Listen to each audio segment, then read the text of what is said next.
Minnesota looks quiet on the surface, prairie, riverbanks, cold shorelines, but the ground holds questions that have never been settled. What if the most important chapters of this region's history were written without ink, and we no longer know how to read them? Who carved thousands of figures into ancient quartzite and returned to the same stone across centuries? Why build a massive earthwork beside the rainy river with a tail-like extension that still resists a single explanation?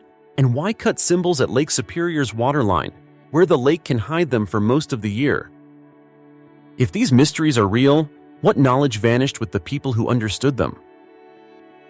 Minnesota is rarely associated with ancient mystery. There are no towering ruins, no stone cities rising above the landscape.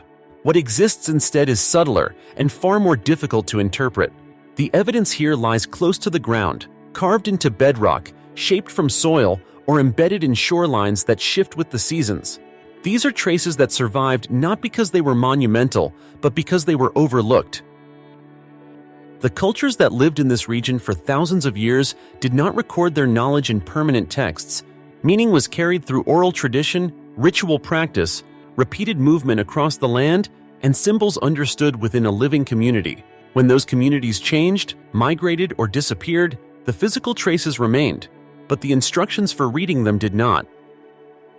This creates a specific kind of archaeological problem. The sites still exist. They can be measured, dated, mapped, and protected. But interpretation stops short of certainty. Each location offers multiple plausible explanations, none strong enough to close the question entirely. The result is not mystery born from lack of evidence, but mystery created by lost context. Across Minnesota, the same pattern appears again and again. Places that were clearly important over long periods of time. Sites revisited by multiple generations. Landscapes shaped with deliberate effort. Resources extracted and traded across vast distances. Symbols placed where light, water, or season determines whether they can even be seen. Individually, none of these discoveries overturn established history. They do not prove unknown civilizations or impossible technologies. That is not their significance.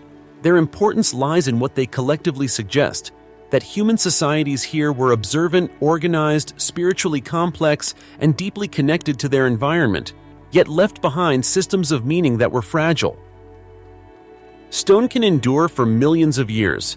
Soil structures can last for centuries. But understanding does not survive unless it is actively passed on.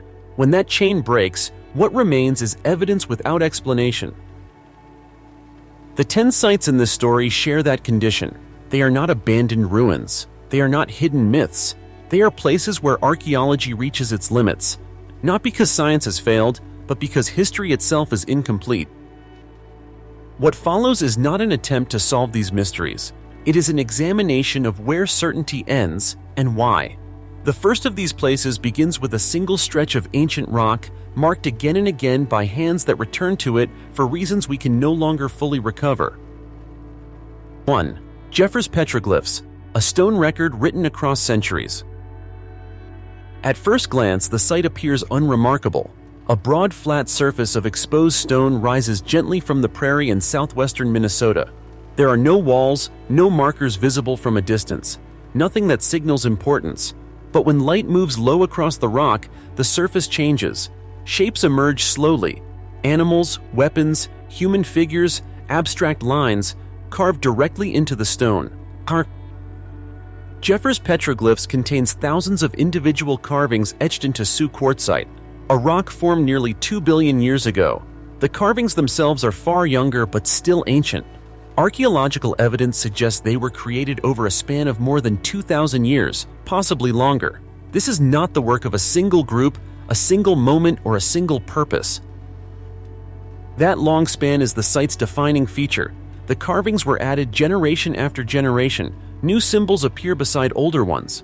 Familiar images, bison, spear throwers, human figures in motion, sit next to geometric forms whose meaning no longer has a clear reference point. There is no obvious narrative order. No beginning or end. This accumulation suggests a continuity. People did not come here once and leave. They returned. They recognized the place as significant enough to add to, rather than erase. In doing so, They treated the rock not as a blank surface, but as a shared record. Some carvings resemble hunting scenes.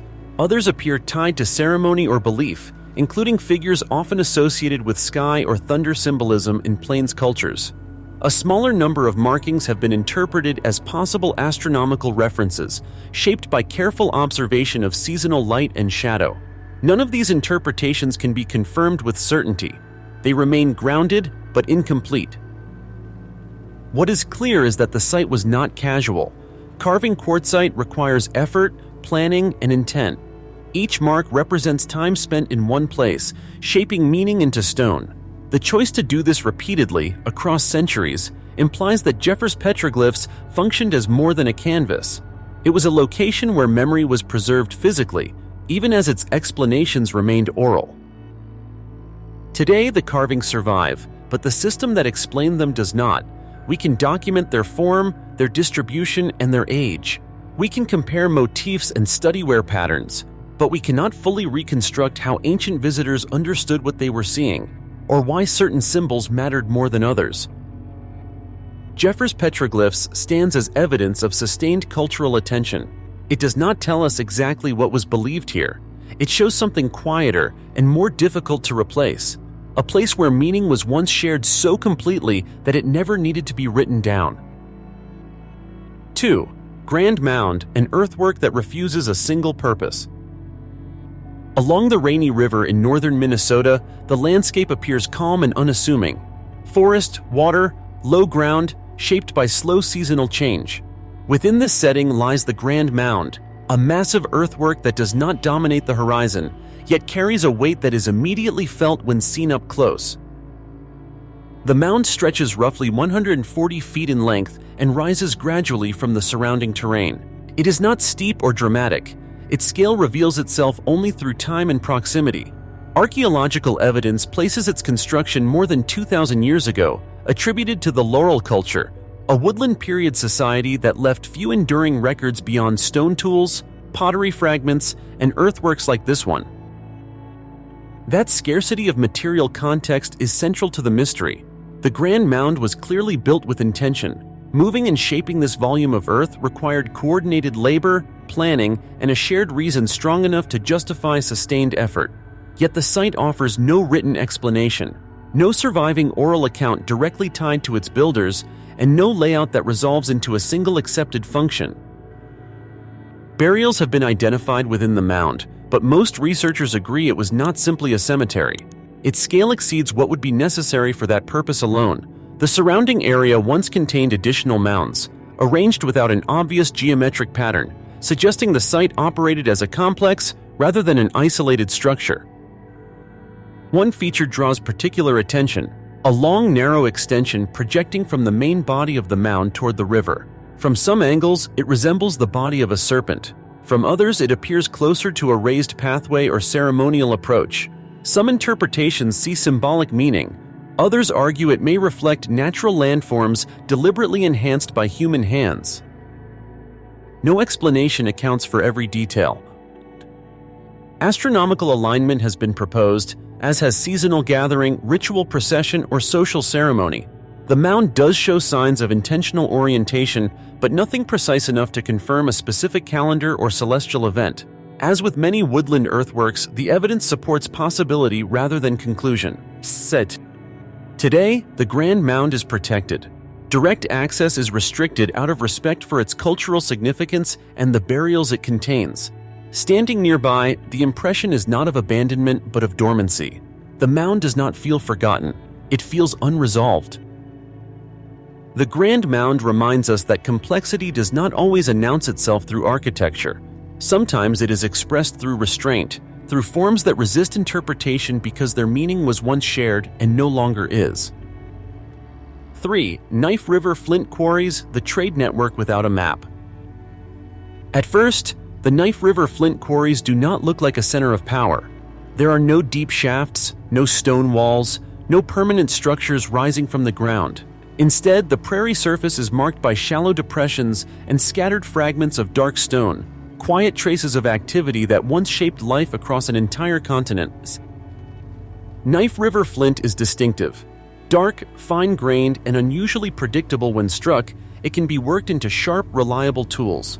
For thousands of years, this material was prized by toolmakers. Spear points, knives, scrapers, and later arrowheads made from it appear far beyond its geological source, across the Great Plains, through the Midwest, into Canada, and as far east as the Appalachian region. This distribution reveals something critical. Long before metal, long before roads, people were connected through vast exchange networks. Knife River flint did not travel by accident. It moved through systems of trade, negotiation, and repeated contact between groups who may not have shared language or customs. The quarry itself reflects this scale without announcing it. Hundreds of shallow pits mark places where flint was extracted.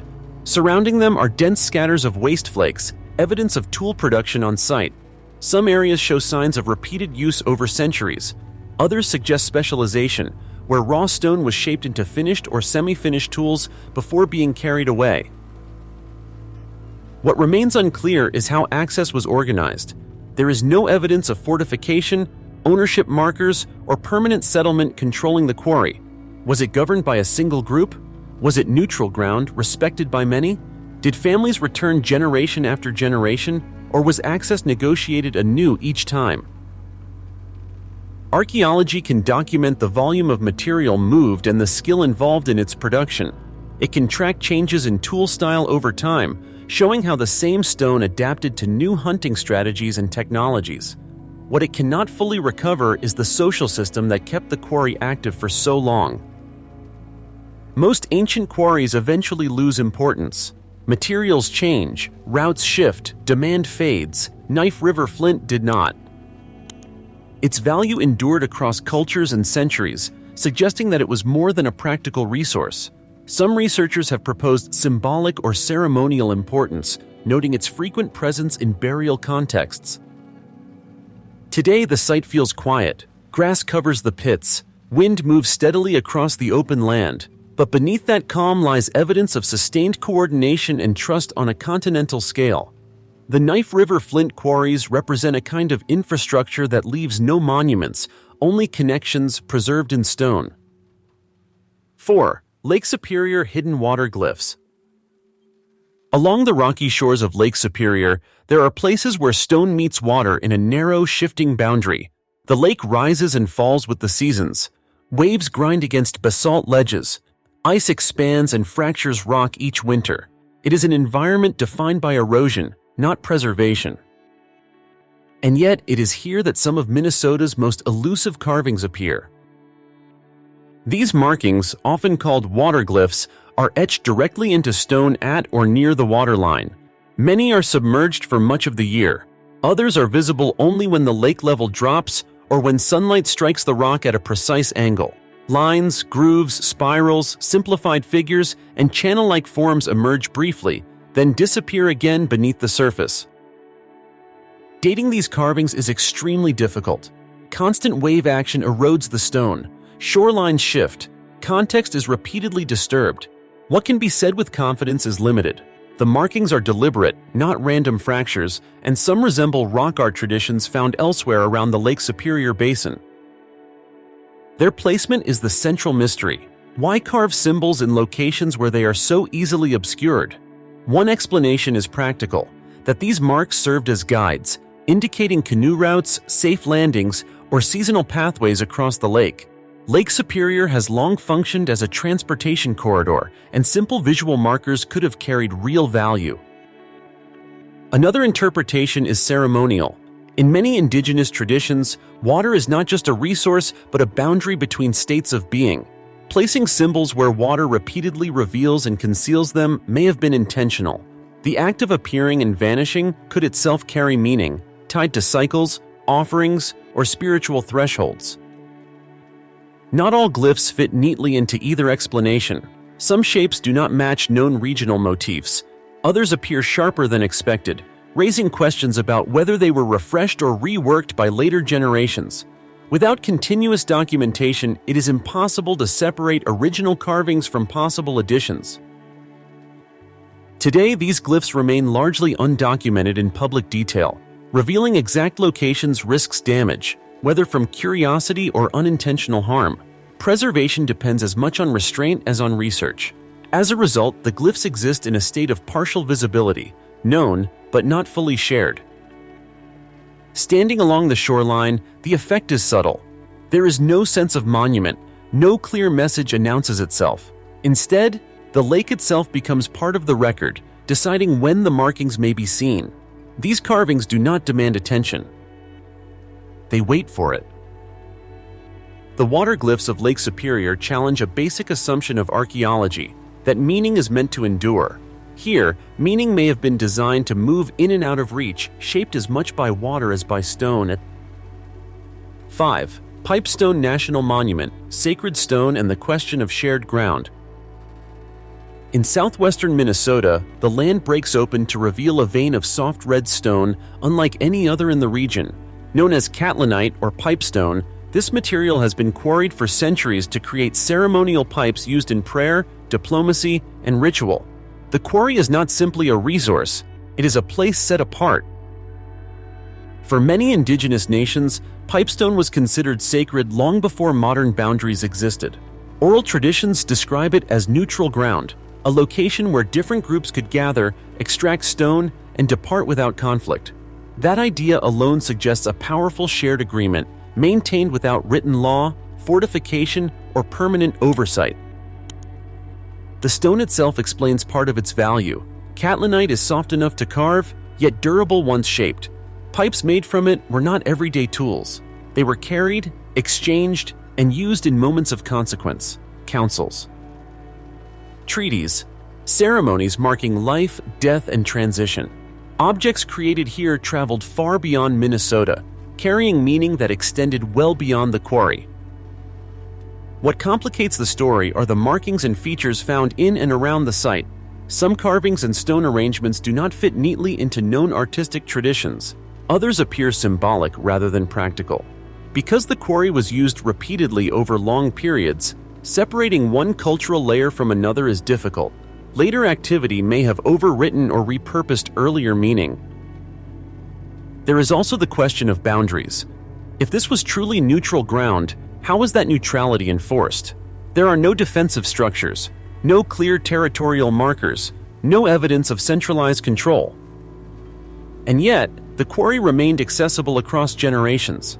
That stability suggests a system of shared belief strong enough to regulate behavior without physical barriers. Modern protection of the site adds another layer of complexity. Quarrying is now restricted to preserve what remains. The stone endures, but the social framework that governed its use does not. As a result, pipestone becomes more than a sacred resource. It becomes evidence of an agreement we can no longer see, but once clearly understood. The quarry does not explain itself. It does not need to. Its significance lies in what it demonstrates, that cooperation, restraint, and shared meaning once shaped this landscape as deliberately as any monument. From here, the story turns to places where even the physical evidence has begun to disappear, leaving behind questions formed not by what survives, but by what has already been erased. 6. Lake Mille Lacs Lost Mound Sites. Around Lake Mille Lacs, the land appears ordinary. Fields, tree lines, gently sloping ground shaped by farming and settlement. But historical records from the 19th century describe a very different landscape. Early surveyors and antiquarians documented numerous earthen mounds scattered throughout this region, many of them clustered near the lake's shoreline and tributaries. Today, most of those mounds no longer exist. They were leveled gradually, not through deliberate destruction, but through routine use of the land. Agriculture flattened them, roads cut through them, development absorbed them. By the time archaeology became systematic and protective measures were established, many of these features had already disappeared. This creates a rare kind of mystery, one defined not by what remains, but by what is missing. The original accounts suggest that the mounds varied in size and form. Some were low and rounded, others were elongated. A few were noted as burial sites, though documentation was limited and inconsistent by modern standards. No comprehensive excavation was carried out before the landscape changed. As a result, The cultural affiliations, functions, and time periods of many of these mounds remain uncertain. What makes the Mille Lacs region especially important is its long history as a center of indigenous life. The lake supported fishing, trade, seasonal movement, and ceremony for centuries. It is unlikely that the mounds were isolated or incidental. They were almost certainly part of a broader system of land use and belief. But because so few physical traces survive, archaeology here must work backward, from maps, notes, and memory. Even modern techniques, such as aerial analysis and ground surveys, can only recover fragments. A mound that no longer rises above the soil leaves little to detect. This absence forces a difficult acknowledgement. Archaeological knowledge does not depend solely on time and erosion. It is also shaped by timing, by whether questions are asked before evidence is gone. The lost mounds of Lake Mille Lacs do not offer symbols to interpret or structures to measure. They offer a different lesson, that entire chapters of history can vanish quietly, not because they were insignificant, but because they were integrated too completely into living landscapes. Here, the mystery is not what ancient people built. It is how much has already slipped beyond recovery, and how that loss limits what we can ever know. 7. Spirit Island, a sacred place without monuments. Spirit Island sits near the mouth of the St. Louis River, where fresh water meets Lake Superior. It is small, low, and easily overlooked. There are no towering structures, no visible ruins, no earthworks rising from the ground. From a purely material perspective, it appears unremarkable. And yet, for the Ojibwe people, this island has long been understood as a place of profound spiritual importance. According to oral tradition, Spirit Island is associated with origins, transition, and presence. It is a place connected to the movement of spirits rather than the movement of people. That distinction matters. The island was never meant to host permanent settlement or monumental construction. Its significance was carried through story, practice, and restriction, not architecture. This presents a challenge for archaeology. Modern interpretation relies heavily on physical traces, structures, tools, altered landscapes. Spirit Island offers very little of that. There are no clear habitation layers, no ceremonial platforms, no dense artifact scatters. What remains is location, continuity of belief, and the persistence of meaning through memory rather than material. To dismiss such a place as empty would be a mistake. Sacred landscapes are not always shaped by addition. Sometimes they are defined by what is intentionally left untouched. The absence of construction may itself be evidence of restraint, signaling a boundary between ordinary land and space set apart. Spirit Island forces a reassessment of how history is measured. If significance is determined only by what survives physically, then places like this disappear from the record. But if cultural continuity is considered evidence, then Spirit Island represents something rare, a site whose meaning endured precisely because it was not fixed into stone or soil.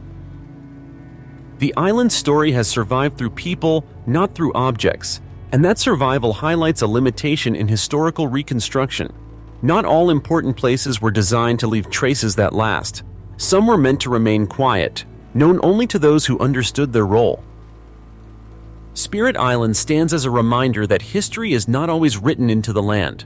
Sometimes it is carried across generations in ways that leave no marks at all, except in memory. 8. Kensington Runestone, when an artifact exists without its context. In 1898, a farmer working land near Kensington, Minnesota, uncovered a stone slab covered in unfamiliar markings. The inscription was later identified as runic script, associated with medieval Scandinavia, and appeared to describe a group of Norse explorers traveling inland in the year 1362. If taken at face value, the stone would place Europeans deep in the interior of North America more than a century before Columbus. The object itself is real. The markings exist. The stone can be examined, measured, and preserved. What remains unresolved is everything around it. From the beginning, scholars questioned the find. Linguistic details in the inscription do not align cleanly with known medieval runic usage. Certain word forms appear inconsistent with the period they claim to represent. Geological analysis suggests the carvings could be much more recent than the date inscribed. Over time, the prevailing academic view has leaned toward the stone being a 19th century creation. And yet, the debate has never fully settled. Supporters of the stone's authenticity point to regional Scandinavian immigration, unexplained linguistic overlaps, and the absence of a clear motive for fabrication at the time of discovery. Critics respond that coincidence and cultural influence are not evidence, and that extraordinary claims require a chain of supporting context, additional artifacts, settlement traces, or independent confirmation. None of those have been found. This tension reveals why the Kensington runestone remains significant even without acceptance. It demonstrates a fundamental rule of historical interpretation. An artifact alone is not history. Objects require context. They need to be anchored within a broader pattern of evidence that supports their origin, purpose, and meaning. The runestone sits at the intersection of possibility and proof. It is not dismissed because it is impossible, but because it stands isolated. Without corroboration, it cannot responsibly reshape established timelines. In that sense, the Kensington runestone is less a mystery about Vikings than a lesson about limits. It shows how easily a single object can capture public imagination, and how carefully history must separate fascination from confirmation. Here, the uncertainty is not a failure of research, it is the result of discipline, and that restraint defines the boundary between what can be suggested and what can be claimed. 9. Minnesota River Valley, Stone Features. Scattered throughout sections of the Minnesota River Valley are stone features that resist easy classification. Low alignments, circular or linear arrangements. Stones placed in ways that appear intentional, yet subtle enough to be dismissed at first glance. They do not resemble fortifications. They do not fit agricultural patterns, and they do not form structures meant for shelter. Some researchers refer to these features as petroforms, stones deliberately arranged to create shapes, outlines, or spatial markers. Similar features are known in other parts of the upper Midwestern plains, sometimes associated with ceremonial use, territorial marking, or celestial observation. In Minnesota, however, documentation is limited, and many features were recorded only briefly before erosion, farming, or development altered the land. The difficulty lies in interpretation. Stone can move naturally. Freeze-thaw cycles, flooding, and glacial legacy can create patterns that appear designed. Distinguishing human intention from geological coincidence requires context, associated artifacts, repeated forms, or cultural continuity. In many cases, that context is incomplete or missing. Where intentionality seems likely, function remains uncertain. Some alignments may correspond loosely to solstices or cardinal directions. Others appear to frame open space rather than enclose it, suggesting use tied to movement or gathering rather than defense. None provide the clarity needed for firm conclusions. These stone features occupy an uncomfortable middle ground, too subtle to command attention, too deliberate to ignore entirely. They sit between certainty and dismissal, reminding us that not all cultural expression aimed to be permanent or obvious. If these stones once held meaning, that meaning depended on shared understanding, on people knowing where to stand, when to arrive, and what to observe. Without that knowledge, the stones become quiet again. Their presence is real, their message is not. 10. Hill Annex Mine, a landscape rewritten and what lies beneath it. The Hill Annex Mine is not ancient. It is a product of the industrial age, carved into Minnesota's iron-rich Mesabi Range during the 20th century. The open pit is vast, descending in stepped layers that expose millions of years of geological history. It represents labor, extraction, and modern transformation of the land. Its relevance to ancient mystery lies not in its age, but in its impact. Before industrial mining reshaped this region, the landscape existed in a different form, one known to indigenous communities long before ore was extracted. Oral histories describe areas that were approached with caution or avoided entirely, not because of visible danger, but because of perceived presence or significance tied to the land itself. Large-scale excavation permanently altered those surfaces. Soil layers were removed. Natural contours were erased. Any subtle traces that may have existed before mining Stone arrangements, low earthworks, activity areas would have been destroyed or buried without record. What remains visible now is only the industrial scar. This raises a difficult question. How much ancient history can be lost without ever being recognized as such? Archaeology depends on survival. Sites must persist long enough to be noticed, studied, and protected. Industrial landscapes rarely allow that. When extraction accelerates faster than investigation, entire chapters of human interaction with a place can vanish unnoticed. Hill Annex Mine stands as a boundary between eras. Above it, modern history is documented in detail. Below it, earlier stories may be gone entirely. The mine does not hide its transformation, it exposes it. In that exposure lies its significance. It reminds us that history is not only shaped by time, but by decisions. And once land is rewritten at this scale, the past beneath it may never speak again. When the evidence remains, but the meaning does not. Taken one by one, none of these sites overturns established history. They do not prove lost civilizations, unknown technologies, or forgotten empires hidden beneath Minnesota's soil. That is not what they offer. What they reveal is something quieter and more unsettling. Across stone, earth, water, and landscape, the same pattern repeats. People return to specific places again and again. They shaped rock with intent. They moved earth with coordination. They exchanged materials across vast distances. They marked boundaries, passages, and moments that mattered to them. These actions required planning, shared understanding, and belief systems strong enough to endure across generations. And yet, those systems did not last. Meaning faded faster than stone. Context disappeared faster than structures. Oral traditions broke. Languages shifted. Landscapes were altered. What survived were fragments, carvings without explanations, mounds without stories, resources without records, sacred places without monuments. This does not weaken archaeology, it defines its limits. History is not a complete record. It is a reconstruction assembled from what survived erosion, development, neglect, and chance. What we can study today is shaped as much by what endured as by what was lost before anyone knew to look. In Minnesota, the land itself decides which stories remain visible. A carving appears only when light strikes at the right angle. A glyph surfaces only when water recedes.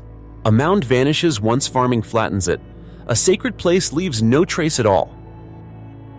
These mysteries do not demand belief, they demand humility. They remind us that ancient cultures were not simple, and that knowledge is fragile when it is not preserved intentionally.